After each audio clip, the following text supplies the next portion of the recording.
Bismillahirrahmanirrahim. Assalamualaikum warahmatullahi wabarakatuh. Alhamdulillahirrabbilalamin. Perkenalkan, nama saya Multazam R. Program Studi Pendidikan Agama Islam dengan NIM 1810061. Video ini saya buat sebagai bentuk penugasan yang diberikan oleh dosen saya dalam mata kuliah Inovasi Pembelajaran. Di sini saya akan menjelaskan mengenai hakikat sumber belajar. Pertama-tama, di sini saya akan menjelaskan mengenai pengertian sumber belajar.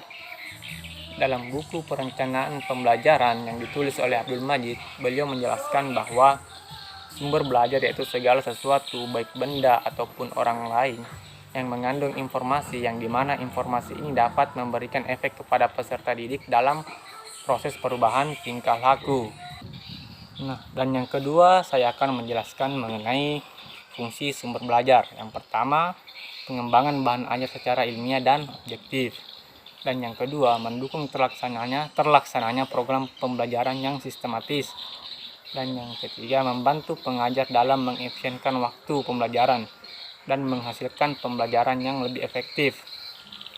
Dan yang keempat, meringankan tugas pengajar dalam menyajikan informasi atau materi pembelajaran sehingga pengajar dapat lebih banyak memberikan dorongan dan motivasi belajar kepada peserta didik, serta dapat lebih banyak berinteraksi kepada peserta didik. Dan yang kelima yaitu meningkatkan keberhasilan pembelajaran, karena peserta didik dapat belajar lebih cepat dan menunjang penguasaan materi pembelajaran. Dan yang keenam, mempermudah peserta didik untuk mendapatkan pembelajaran yang berpusat kepada peserta didik sehingga peran pengajar tidak dominan atau dengan metode pembelajaran yang monoton. Dan yang ketujuh yaitu peserta didik belajar sesuai dengan kebutuhan, minat, dan bakat.